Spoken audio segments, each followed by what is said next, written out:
భయపడకుడి, ఇదిగో ప్రజలందరికీ కలగబోవు మహా సంతోషకరమైన సువర్తమానము నేను మీకు తెలియజేయుచున్నాను. దావీదు పట్టణమందు నేడు రక్షకుడు మీ కొరకు పుట్టియున్నాడు.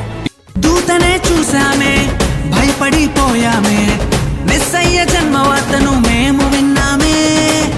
దూతనే చూసామే, భయపడిపోయామే, మెస్సయ్య జన్మవార్తను మేము విన్నామే.